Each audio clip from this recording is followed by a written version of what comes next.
మీరు కోరుచున్నారు. అందుకొరకే ప్రభా రక్షించడానికి పరలోకం నుండి లోకానికి మనిషి కుమారుడిగా వచ్చారు. ప్రభా మా కొరకు అవమానం పొందు, నిందలు భరించు, శ్రమల కొండ వెళ్ళు. నేను ఎటో ప్రభా మేము ఎటుబడితట్టు నడిపింపబడుతూ మా ఇష్టానుసారంగా మేము జీవిస్తుండగా ప్రభు ఈ లోకానికి మీరు సత్యంగా మార్గంగా జీవంగా వచ్చిన్నారు. ఆత్మతో సత్యంతో ఆరాధించడానికి మమ్మల్ని కూడా నేను మీ ప్రభు ద్వారా రక్షించారు. కేవలం ఈ దినమంతా నీ మహిమ కొరకు, నీ నామ ఘనత కొరకు, సంఘ క్షేమాభివృద్ధి కొరకు మీరు జ్ఞాపకం చేసుకోండి.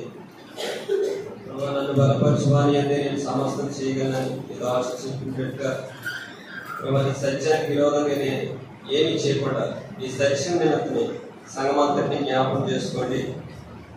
బలహీన నన్ను కూడా బలపరచండి. ఈ మాట నా నోటిలో వచ్చి నీ చేకినేడు తప్పండి, నా నోటికి తోడేంటి బలపరుస్తూ బోధించినాను. నేను ఏజ్కేల్ గ్రంథం 2వ అధ్యాయం 12 వచనాలు నెరవేర్చిన ప్రభా, మత్తయి సువార్త 10వ అధ్యాయం 20వ వచనాన్ని నెరవేర్చింది.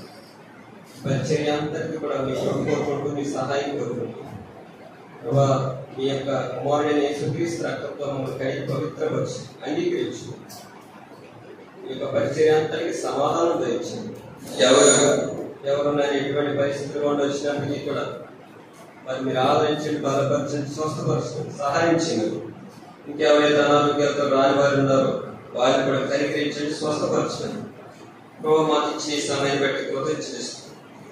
ప్రభు ఇచ్చిన వాగ్దానం మత్తయి సువార్త 18వ అధ్యాయం 19వ వచనం, ఏలైనా ఇంతకుముందు నా నామం ఎక్కడ కూడి ఉంటారో అక్కడ మీరు ఉంటానన్నారు. ప్రభా మీ నామంలో మేము కూడి ఉన్నాం, మా మధ్య మీరు ఉండండి. మీ వాక్య ప్రత్యక్షతను మనం దర్శించండి. మేము ఆత్మతో సత్యంతో ఆరాధించడానికి మీరే సహాయించండి. ప్రభువును రక్షకుడైన యేసుక్రీస్తు వారి శ్రేష్ఠమైన నామములో ప్రార్థించి అడిగి పెట్టుకున్నాం తండ్రి, ఆమేన్.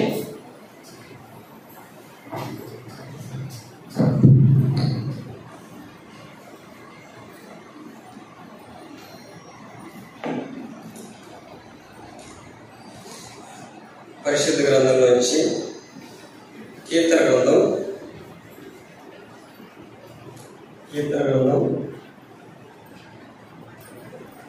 49వ అధ్యాయము. కీర్తన గ్రంథం ఎవరైనా ఒకవేళ సెల్ ఫోన్ ఉంటే స్విచ్ ఆఫ్ చేసుకోండి. ఒకసారి రింగ్ సౌండ్ వస్తున్నాయి, దయచేసి గమనించండి. ఒకవేళ ఎవరైనా సెల్ ఫోన్లు ఒకసారి రింగ్ సౌండ్ వస్తుంది, కొంతమంది బయటకు వెళ్ళిపోయి కూడా మాట్లాడుతున్నారు. అంటే ప్రభుకి ఇవ్వాల్సిన సమయం కూడా ఇవ్వకుండా ఫోన్కి ఇచ్చేస్తున్నారు. దయచేసి ఎవరైనా సెల్ ఫోన్లు ఉంటే ఆఫ్ చేయండి. తర్వాత మీటింగ్ అయిపోయాక మీరు మాట్లాడచ్చు ఎంతసేపు. కీర్తన గ్రంథం 49వ అధ్యాయము 7వ వచనం చదువుతాను. నేను మొదటి వచనం చదువుతాను, 8వ వచనం చదవండి, తర్వాత 9వ వచనం నేను చదువుతాను. 7, 8, 9 వచనాలు మాత్రమే. కీర్తన గ్రంథం 49 అధ్యాయం. ఎవడను ఏ విధము చేతనైనను తన సహోదరుని విమోచింపలేడు.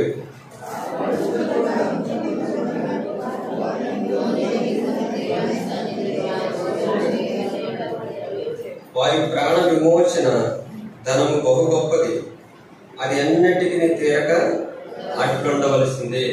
చూడండి, ఇక్కడ 7వ అధ్యాయం 49, 7, 8, 9 వచనాలు ఏముందంటే, ఎవడను ఏ విధము చేతనైనను తన సహోదరుని విమోచింపలేడు.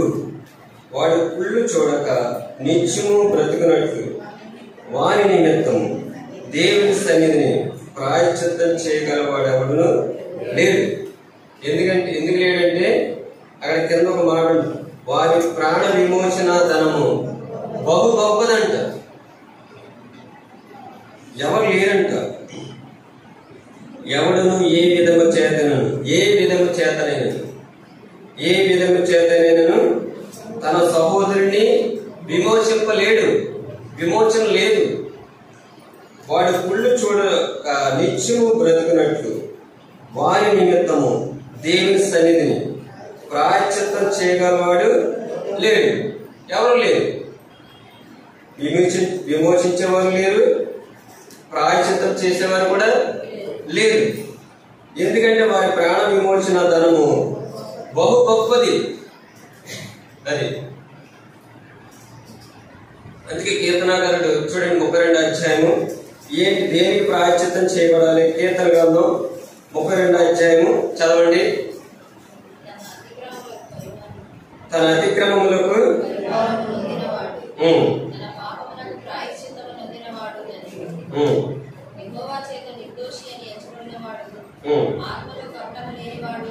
చాలు. ఇక్కడ ఏముందంటే 32 అధ్యాయం 1-2 వచనాలు తన అతిక్రమములకు పరిహారం అంటే అతిక్రమానికి పరిహారం నొందినవాడు ధన్యుడు. రెండవదిగా తన పాపములకు ప్రాయశ్చిత్తం నొందినవాడు ధన్యుడు. యెహోవా చేత నిర్దోషని ఎంచబడిన వాడు, ఆత్మలో కపటం లేనివాడు ధన్యుడు. ఈ దినాన ప్రభువును ఆరాధించాలంటే నీ పాపములకు నా పాపములకు ప్రాయశ్చిత్తం నొందాలి, మన అతిక్రమములకు పరిహారం నొందాలి. ఎవరైతే దేవుని చేత నిర్దోషి అని ఎంచబడతాడో ఆ వ్యక్తి ఆత్మలో కపటం లేనివాడు. కపటం లేని వ్యక్తి ఈ దినాన ప్రభుని ఆరాధిస్తాడు ఆత్మతోనూ సత్యంతోనూ. ఒకవేళ పాపం ఉందనుకోండి, అతిక్రమం ఉందనుకోండి, ప్రభు ఎదుట ఎలా కనబడతాడు? దోషిగా కనబడతాడు, నిర్దోషిగా కనబడ్డాడు, కపటంతో కనబడతాడు. అటువంటి వ్యక్తి ప్రభుని ఎలాగా ఆత్మతో సత్యంతో ఆరాధిస్తాడు? అందుకే మనం చదివిన భాగంలో అక్కడ ఒక మాట ఉంది, 49 అధ్యాయము మళ్ళీ చదవండి భాగాన్ని.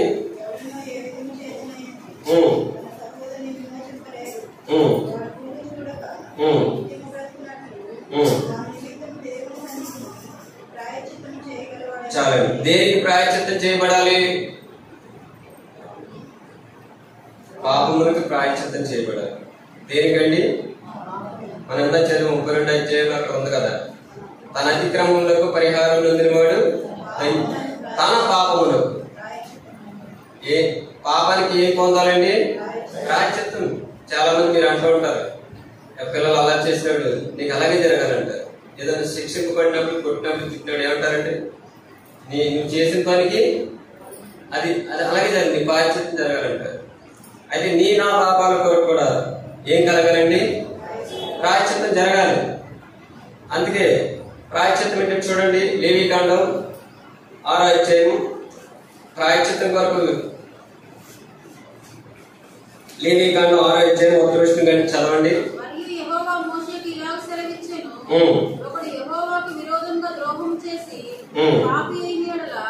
అనగా తనకు అప్పగింపబడిన దాని గూర్చియే గాని, తాకట్టు ఉంచిన దాని గూర్చియే గాని, దోచుకున్న దాని గూర్చియే గాని, తన పొరుగువానితో గొంగిలి ఎడలనేమి, తన పొరుగువాని బలత్కరించిన ఎడలయేమి, పోయినది తనకు దొరికినప్పుడు దాని గూర్చి గొంగిలి ఎడలనేమి, మనుషులు వేడిని చేసి పాపులవుదురు, వాటన్నిటిలో దేని విషయమైనను అబద్ధ ప్రమాణం చేసిన ఎడలనేమి, అతడు పాపం చేసి అపరాధమును కనుక అతడు దాన్ని దోచుకుని సొమ్మును గూర్చి గాని, బలత్కారం చేతను గాని, అపహరించిన దాని గూర్చి గాని, తనకు అప్పగింపడిన దాని గూర్చి గాని, పోయి తనకు దొరికిన దాని గూర్చి గాని, దేని గూర్చి అయితే తాను అబద్ధ ప్రమాణం చేసిన దాన్ని అంతే మరలా ఇచ్చుకొనవలెను.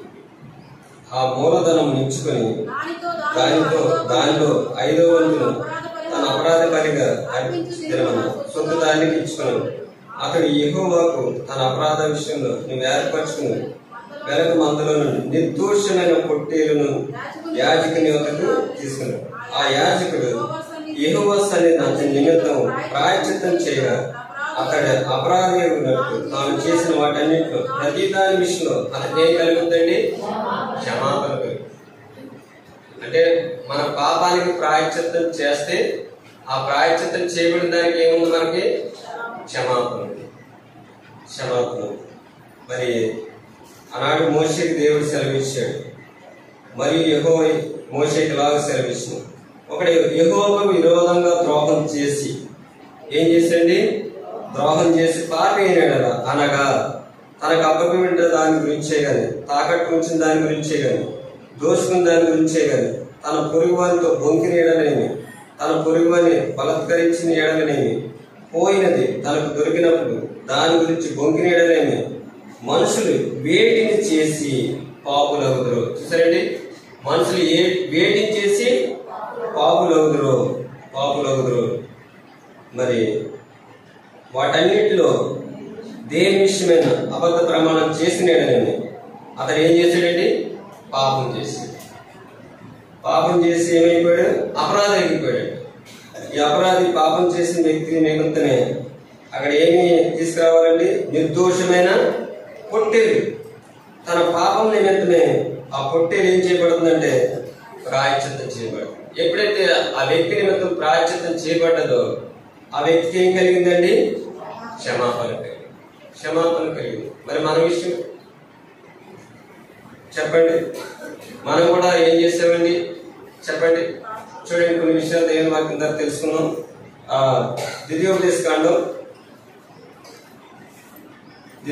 కాండము చదవండి. 24:16.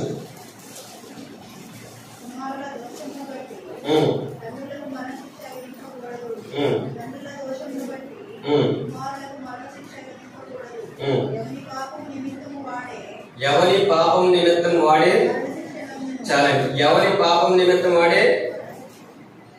ఇక్కడ కూర్చున్న వాళ్ళు ఎవరు కూడా పాపం చేయని వ్యక్తి ఎవరు లేరు. ఎవరి పాపం నిమిత్తం వాడు ఏం చేయాలండి? ఏమని అనిపించాలి? మరణ శిక్ష అంట. అందుకే మనందరం కూడా లేఖనాల ప్రకారం మనం అందరం కూడా ఏం చేస్తామంటే పాపం చేసిన వారిని. ఎలా పాపం అంటే ఏంటి చెప్పండి? చూడండి, కొన్ని విషయాలు తెలుసు. సంఖ్యాకాండం 12 చూడండి. సంఖ్యాకాండం పాపం గురించి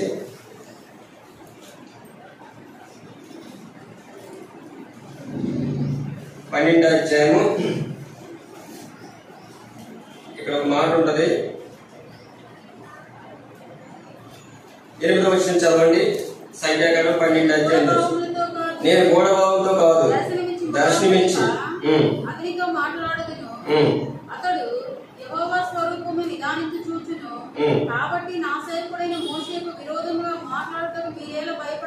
చాలండి. వీళ్ళు ఏం చేశారంటే మిరియాము అహరోను దేవుని సేవకుడు విరోధంగా మాట్లాడారంట. ఆ మాటలు ప్రభు విన్నాడు. అందుకే ఒక మాట ఉంటుంది చూడండి. వాళ్ళు అంటున్నారు 11వ వచనం. అహరోను అయ్యో నా ప్రభువా, మేము అవివేకులము, పాపులమైన మేము చేసిన. చాలండి. వీళ్ళు ఏం చేశారండి? దేవునికి విరోధంగా సేవకుడి మీద మాట్లాడారు. అది పాపం. అంటే మాట ద్వారా ఏముంది? పాపం. వాళ్ళు ఆయన అడుగుతున్నారు, అయ్యో నా ప్రభువా, మేము అవివేకులము, పాపులమైన మేము చేసిన ఈ పాపమును మా మీద మోపదు. అంటే మాట ద్వారా ఏం జరుగుద్ది? పాపం. రెండోది చూడండి, యెషయా గ్రంథం 59వ అధ్యాయము. యెషయా గ్రంథం 59వ అధ్యాయము 6వ వచనం చదవండి. వారు పట్టుబట్ట వేయుటకు పనికిరాదు, వారి నేసం ధరించుకున్నట్టు వారి క్రియలు పాప క్రియలు. చూసారండి. రెండోది ఏంటండి? వారి క్రియలు కూడా ఎలా ఉన్నాయి? పాప క్రియలు. మొట్టమొదటిగా నోటి మాట ద్వారా పాపం చేశారు. రెండోదిగా వారి క్రియలు కూడా ఎలా ఉన్నాయండి? పాప క్రియలు అంటారు. మూడోది చూడండి, మనకు తెలుసు, గత దినాలు జ్ఞాపకం చేసుకున్నాం. మత్తయి సువార్త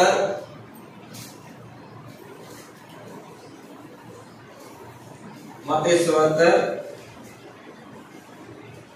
యేసు ప్రభువు చెప్పారు. మీరు కూడా గత దినాలు చదివినట్టు జ్ఞాపకం నాకు. ఏంటంటే అది మత్తయి సువార్త 5వ అధ్యాయము 27వ వచనం చదవండి. 27:28 వ్యభిచారం చేయవద్దని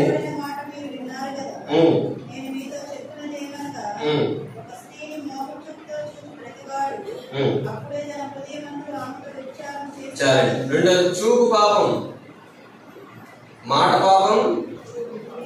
దేవుని విరోధంగా, దేవుని సేవకులకు విరోధంగా మాట్లాడడం కూడా ఏంటండి? పాపం. అది దేవుడు పెట్టాడు. ఎందుకంటే నువ్వు మాట్లాడే ప్రతి మాట కూడా దేవుడు పెట్టాడు. రెండోదిగా చూస్తే వారి క్రియలు కూడా పాపం. మూడోది ఇక్కడ ఏముందంటే ఒక స్త్రీని అంటే వ్యభిచారం చేయవద్దని చెప్పబడిన మాట మీరు విన్నారు కదా. అంటే ధర్మశాస్త్రం ఏముంది? వ్యభిచారము చేయకూడదు. అయితే యేసుప్రభువు ఏం చెప్పారంటే నేను నీతో చెప్పినది ఏమనగా ఒక స్త్రీని మోహపు చూపుతో చూసి ప్రతి వాడు అప్పుడే తన హృదయం ఆమెతో వ్యభిచారం చేసి. అందుకే పేతురు రాసిన పత్రిక కూడా చూడండి 2:14 చదవండి. పేతురు రాసిన పత్రిక 2:14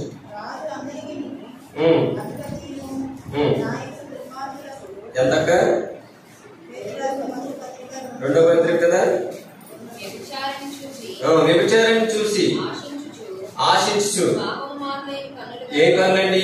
వ్యభిచారాన్ని చూసి పాపం మానలేని కన్నులు. అంటే కన్నులు పాపం మానలేని కన్నులు వ్యభిచారాన్ని చూస్తారో చూసి ఏం మానలేడండి?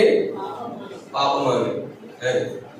మరి ఇక్కడ కూర్చున్న మనలో మనం దేనికి చెందిన వారు ఒకసారి ఆలోచించండి. నేను పరిశుద్ధిని, నేను నీతిమంతుడిని, నాలో ఏది దోషం లేదు, నాలో ఏది కపటం లేదని చెప్పగలవా నువ్వు? మాటల ద్వారా చేస్తుంటావు, క్రియ ద్వారా చేస్తుంటావు, చూపు ద్వారా చేసావు. మరి నీ పాపానికి నా పాపానికి ఏం కలగాలండి? ప్రాయశ్చిత్తం కలగాలి. మరి ఎవరు లేరని ఉంది అక్కడ. చూడండి మనం చదివి భాగం ఆ కీర్తన 49వ అధ్యాయము ఆ భాగాన్ని మళ్ళీ చదవండి. ఎవడును ఏ విధమ చేతనైనను తన సహోదరుని విమోచింపలేడంటండి. విమోచన లేదు. విమోచన అంటే ఏంటి? కొలస్సీలకు రాసిన పత్రిక 1వ అధ్యాయము చదవండి ఆ భాగాన్ని 14వ. కొలస్సీలకు రాసిన పత్రిక 1వ అధ్యాయము 14వ చదవండి. విమోచన గురించి చదవండి. విమోచన అంటే ఏంటంటే క్రొత్త నిబంధనలో పాప క్షమాపణ ఏముందండి? విమోచన అంటే పాప క్షమాపణ. అందుకే యోబు గారు ఒక చక్కటి మాట చెప్తాడు. చదవండి యోబు గ్రంథము 19వ అధ్యాయం 20వ.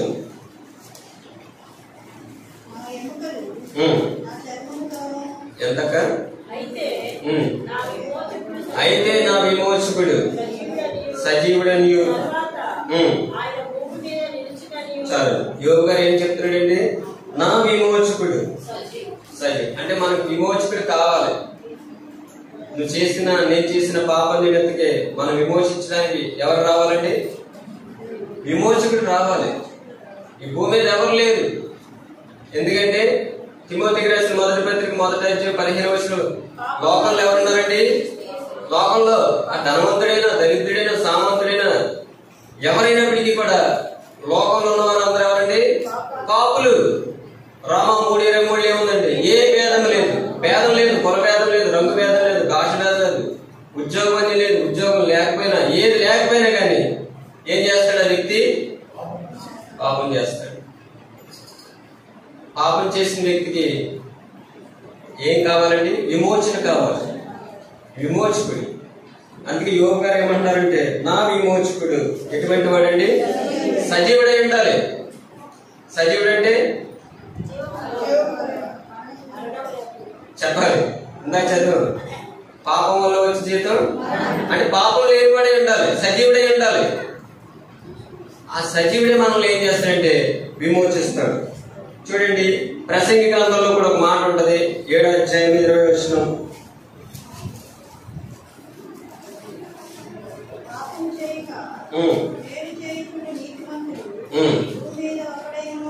చాలండి. ప్రసంగి గ్రంథం 7వ అధ్యాయం 20వ ఏంటంటే పాపం చేయక. ఏంటంటే పాపం చేయక అంటే పాపం చేయక మేలు చేయొచ్చు. ఎవరు లేరండి? నీతిమంతుడు ఒక్కడు లేడు. అంటే అందరూ ఏం చేస్తున్నారు? పాపం చేస్తున్నారు. పాపం చేసిన వ్యక్తికి విమోచన కావాలి. ఆ విమోచన కావాలంటే ఆ వ్యక్తి నిమిత్తం ఏమవ్వాలండి? ప్రాయశ్చిత్తం చేయబడాలి. మరి ఆ దినాల్లో మరి లేని కన్నా మనం చదివినప్పుడు అక్కడ నిర్దోషమైన పొట్టేలు ఏం చేయబడ్డది? ఆ వ్యక్తి వరకు ప్రాయశ్చిత్తం చేయబడ్డది, ఆ వ్యక్తికి క్షమాపణ కలిగింది. మరి మన విషయమై చెప్పండి. అందుకే చూడండి, ఒక మాట ఉంటుంది, సామెతల గ్రంథం 16వ అధ్యాయము 6వ వచనం చదవండి. చాలండి. కృపా సత్యముల వలన ఏం కలుగుతుందంటే దోషానికి ప్రాయశ్చిత్తం కలుగుతుందంట. కృపా సత్యం. కృప ఏం చేస్తుంది చెప్పండి? కృప ఏం చేస్తుంది? నీతిమంతులుగా చేస్తుంది. కృప ఏం చేస్తుంది? క్షమాపణ ఇస్తుంది. కృప ఏం చేస్తుంది చెప్పండి? అర్హులుగా చేస్తుంది. కృప ఏం చేస్తుంది? చేర్చుకుంటుంది. మరి సత్యం ఒప్పుకోదు కదా. సత్యం ఏం చెప్తుంది? ఆ వ్యక్తి నిలబెట్టినప్పుడు ఈ వ్యక్తి పాపం చేశాడు. ధర్మశాస్త్రం ఏం చెప్పుద్దండి? సత్యం చెప్పుద్ది, ఈ వ్యక్తి పాపం చేశాడు. పాపం చేసిన వ్యక్తికి ఏముంది? శిక్ష ఉంది. మీరంతా చదివారు కదా, ద్వితీయోపదేశకాండం అంతది చదవడం మాట మళ్ళీ 24వ అధ్యాయం 16వ వచనం. 24:16. ఎవరి పాపము నిమిత్తము, అది సత్యం అలా చెప్తుంది. ఏమని? ఎవరి పాపం నిమిత్తమే వాడే శిక్షణ పొందాలి. అంటే మనందరం పాపం చేస్తాం, మన శిక్ష మనమే పొందాలి. అది ప్రాయశ్చిత్తం. ఒకవేళ అలా పొందామనుకోండి, మనం అందరం ఎక్కడికి వెళ్ళిపోవాలి? ఏ స్థలంలోకి వెళ్ళాలి? అగ్నిలోకి వెళ్ళిపోవాలి. మరి అందరూ అగ్నిలోకి వెళ్ళిపోతే ఇంకెవరుంటారు ఇక్కడ చెప్పండి? అందుకొరకే ప్రభువైన యేసుక్రీస్తు వారు ఈ లోకానికి యోహాను సువార్త 1వ అధ్యాయం 14వ వచనం చదవండి.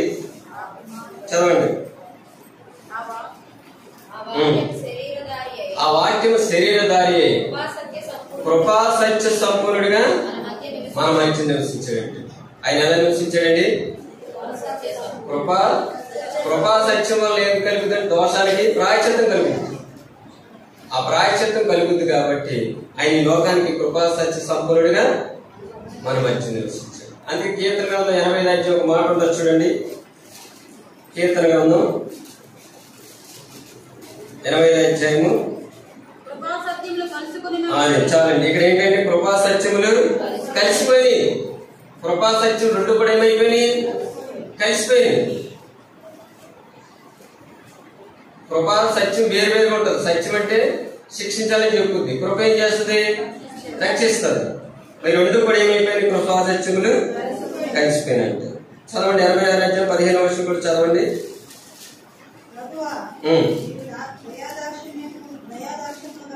ఈ మాట అందరూ చదవండి. 86:15. ప్రభువా, నీవు దయాదాక్షిణ్యం గల దేవుడు, దీర్ఘశాంతుడు, కృపా సత్యములతో నిండినవాడు. ఆయన ఎవరండి? కృపా సత్యములతో నిండినవాడు. నీ కొరకు నా కొరకు ప్రాయశ్చిత్తంగా ప్రభు ఆ వాక్యమైన దేవుడు ఈ లోకానికి ఎలా వచ్చాడండి? కృపా సత్య సంపూర్ణుడిగా వచ్చాడు. ఆ కృపా సత్యముల వల్ల మనకి ఏం కలిగిందంటే ప్రాయశ్చిత్తం కలిగింది. అందుకే అక్కడ ఒక మాట ఉంది, ప్రభా నీవు దయా దాక్షిణ్యం గల దేవుడు, దీర్ఘశాంతుడు, కృపా సత్యములతో నిండినవాడు. ఎబ్రీయులకు రాసిన పత్రికలో ఒక మాట ఉండదు చూడండి. ఎబ్రీయులకు రాసిన పత్రిక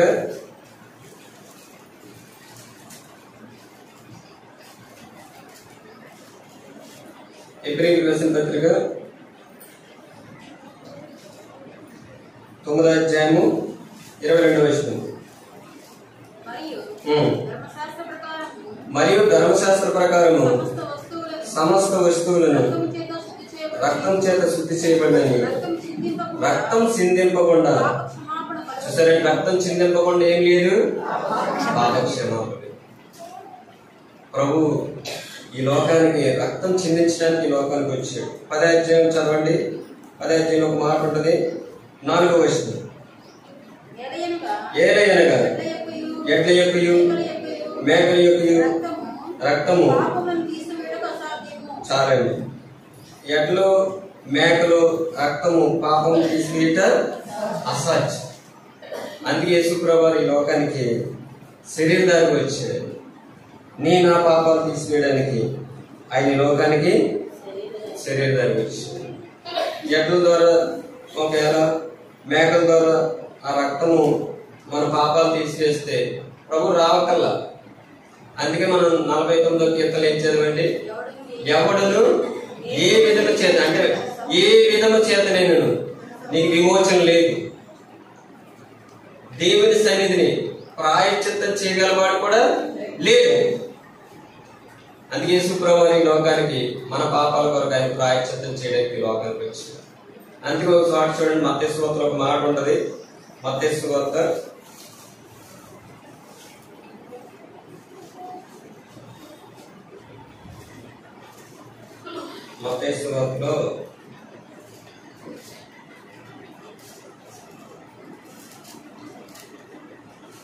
20వ అధ్యాయము 28వ వచనం.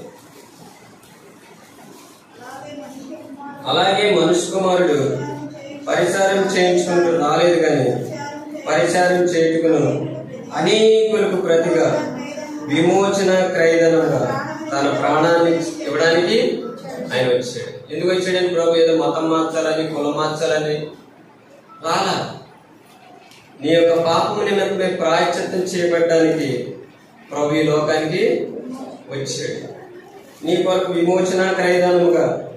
విమోచన క్రయధనం ఏంటంటే ఆయన ప్రాణం. అక్కడ రాయబడ్డది కదా చూడండి, అనేకులకు ప్రతిగా విమోచన క్రయధనముగా. విమోచన క్రయధనముగా ఆయన ప్రాణం ఇవ్వడానికి వచ్చాడు. ఏమి ఇవ్వడానికి వచ్చాడండి ఆయన? మనం ఇవ్వగలమండి? ఒక సహోదరుడి వరకు మనం ఏమైనా చేయగలమా? ప్రాణం ఇవ్వమంటే ఏమంటావు చెప్పండి? పారిపోదు. కానీ ప్రభు ఏం చేశాడంటే ఆయన విమోచన క్రయధనంగా తన ప్రాణాన్ని ఇవ్వడానికి వచ్చాడు మరి ఈ సమయంలో. అందుకే యోహాను రాసిన మొదటి పత్రికలో ఒక మాట ఉంటుంది చూడండి. యోహాను రాసిన మొదటి పత్రిక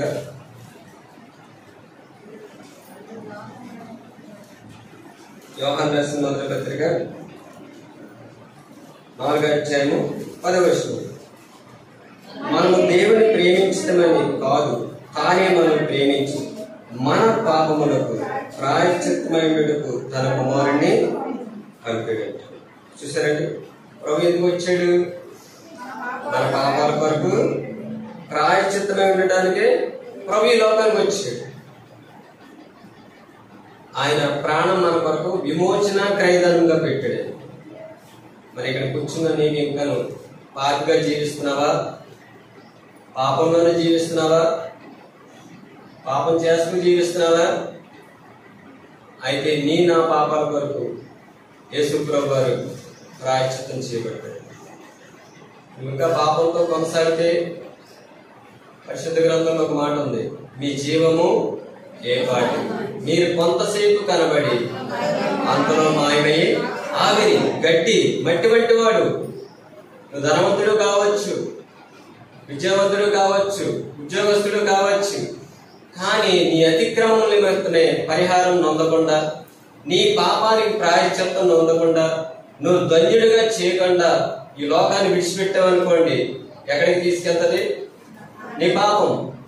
చెప్పాలి. పాపం ఎక్కడికి తీసుకెళ్తుందండి? 6 నగ్గుల్లో తీసుకెళ్తుంది. 6 నగ్గుల్లో అందుకొరకు యేసుప్రభు వారు ఇక్కడ ఒక మాట ఉంది, తానే మనల్ని ప్రేమించి మన పాపములకు ప్రాయశ్చిత్తమైనకు తన కుమారుణ్ణి పంపించాడు. కృపా సత్యములు ఏమైపోయినాయండి? కలిసిపోయినాయి. కృపయు సత్యం కలిసిపోయింది. మరి యేసుప్రభు వారు కృపా సత్యంతో నిండినవాడు, కృపా సత్య సంపూర్ణుడు ఆయన లోకానికి వచ్చాడు. మరి మీకు అందరికీ తెలుసు, వ్యభిచారంతో పట్టబడిన స్త్రీ ధర్మశాస్త్రం చెప్తుంది, మీరు వ్యభిచారం చేసింది, రాళ్లతో కొట్టి చంపేది. అయితే ప్రభు ఏం చేశాడంటే క్షమాపణ ఇచ్చాడు. ఇక నువ్వు పాపము చేయు. అది నన్ను నోటి మాట ద్వారా ఆమె శిక్షను తప్పించాడు. కానీ నా పాపాల కొరకు ప్రభు ఏం చేయబడ్డాడు? ఆయన ముళ్ళ కిరీటం ధరించాడు.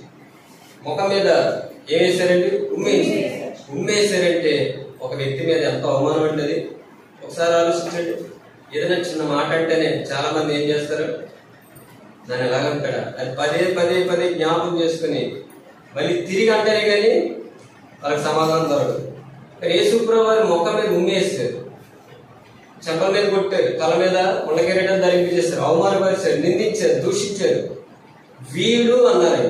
వీడంటే ఆ మాట ఎలా ఉంటుంది చెప్పండి? చెప్పండి. మన పాపాల వరకు ప్రాయశ్చిత్తంగా వచ్చిన ఆ మనిషి కుమారుడు ఏమన్నారు? వీడు. చెంపేది కొట్టారు, అవమానపరిచారు, నిందించారు, దూషించారు. అటువంటి ప్రభు నా పాపానికి ప్రాయశ్చిత్తం కొరకు ప్రభు ఏం చేయబడ్డాడండి? కలవరి శిలువపై మరణించాడు, సమాధి చేయబడ్డాడు. సమాధి నుంచి 3 దినాలు లేచి ఎక్కడికి వెళ్ళాడండి ప్రభు? పరలోకానికి. మరి నీ విమోచకుడు సజీవుడని నువ్వు చెప్పగలవా? నువ్వు ధన్యుడిగా చేయబడ్డావా? నువ్వు ఇంకా పాటిగా పాపం చేస్తే నువ్వు ధన్యుడు కాలేవు. నువ్వు ప్రభుని యథార్థంగా ఆత్మతో సత్యంతో ఆరాధించలేవు. వచ్చిన మాటలే చెప్తావు. ఇది కదా ఆరాధన. ఆరాధన అంటే ఎక్కడి నుంచి రావాలండి? ఆత్మతోను సత్యముతో యథార్థంగా ఆరాధించాలి. ఎప్పుడు ధన్యుడిగా చేయబడతారు చెప్పండి? ఆ మాట చదివాం కదా, కీర్తన గ్రంథం 49. ఆ మాటలు ఏముంది చెప్పండి, చదవండి.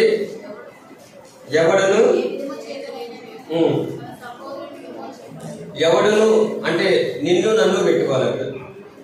అంటే నిన్ను నన్ను విమర్శించే వాళ్ళు ఎవరు లేదు. ఒక మాట చదవండి, 49 అధ్యాయం అక్కడ. దేవుని సన్నిధిని అన్న మాట చదువు. దేవుని సన్నిధిని అది దేవుని సన్నిధిని నీ నిమిత్తం నా నిమిత్తము ప్రాయశ్చిత్తం చేసేవాళ్ళు కూడా లేదు. ఎవరు చేశారు?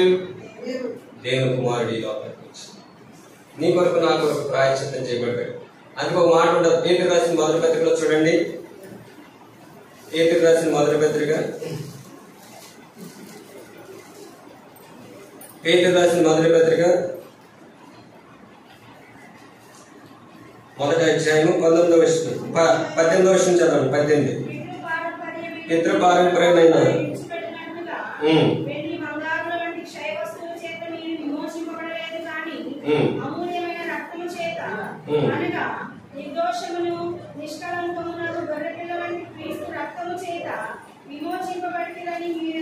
చాలండి. చూసారండి మనం ఎలా విమోచింపబడ్డాం? బంగారం కాదు. నువ్వు బంగారం ఎన్ని కేజీలు ఇచ్చినా కానీ నీకు విమోచన దొరకదు, నీ పాపానికి ప్రాయశ్చిత్తం దొరకదు. అది ప్రభు తృణీకరిస్తాడు. చూసారండి, వెండి కాదు, బంగారం కాదు, నీ తల వెంట్రుకలు కాదు, ఇంకా నీ దాన ధర్మాలు కాదు, కేవలం నీ కొరకు ప్రభు యేసుక్రీస్తు వారు నా పాపం నిమిత్తమైన ప్రాయశ్చిత్తం చేయబడ్డాడు. ఆయన చూడండి, అక్కడ ఒక మాట ఉన్నది. ఆ రక్తం ఎటువంటిదంటే అమూల్యమైన రక్తము. అనగా ఏంటి ఆ రక్తము? నిర్దోషమును నిష్కలంకర గొర్రె పిల్ల వంటి క్రీస్తు రక్తము చేత చూసారండి విమోచింపబడ్డాడు. అది నువ్వు ప్రభు గురించి తెలుసుకుంటే ఇదేనా ప్రభుని ఆరాధిస్తావు. ఎవరు లేరు. ఇంకా వెండి ఎట్టుకెళ్ళి బంగారం ఎట్టుకెళ్ళి నా పాపాలు తీసుకుంటే అది తీసుకునే కూడా పాపం చేస్తాడు. మరి విమోచన ఎలా కలుగుతుంది? అందుకొరకే ప్రభు ఈ లోకానికి కృపా సత్య సంపూర్ణుడిగా ఆయన కృపా సత్యంతో నిండినవాడంట. కృపా సత్యంలో ఏమైపోయినాయంటే కలిసిపోయింది.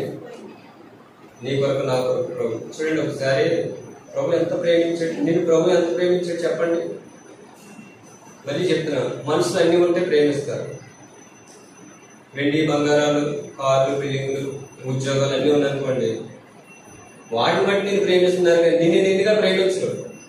కానీ ప్రభు ఏం చేశాడు? నిన్ను ప్రేమించాడు. నీకు కలిగి ఉన్న వాటిని బట్టి ప్రేమించలా. ఎవరు ప్రేమించాడని? ప్రభు పాపిని ప్రేమించాడు, పాపం చేస్తున్న వాడిని ప్రేమించాడు. మరి అటువంటి ప్రభువుని మనం ఏం చేయాలి? సమయంలో ఆరాధించాలి. మరి ఆనాడు యోబు గారు అంటారు, నా విమోచకుడు ఎవరండి? సజీవుడు. మరి నీ విమోచకుడి గురించి నువ్వు చెప్పగలవా? నా విమోచకుడు సజీవుడు అని చెప్పగలవా? లేఖనముల ప్రకారం ఆయన మన పాపాల నిమిత్తమే మరణించాడని, సమాధి చేయబడ్డాడని. సమాధి నుంచి 3వ దినాలు లేచి ఎక్కడి నుంచి లేచాడండి? ఆయన సమాధి నుంచి లేచాడని. లేచి ఎక్కడికి వెళ్ళాడు ఆయన? చెప్పండి. ఆయన ఎక్కడి నుంచి ఎందుకు వచ్చాడు? మళ్ళీ పరలోకం వెళ్ళాడు. మరి ఆయన సజీవుడు కాదా?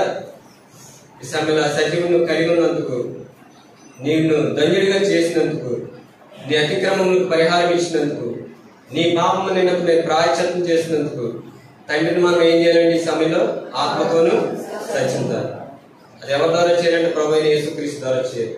అటువంటి కృప దేవుడు మనకు అనుగ్రహించిన గాక.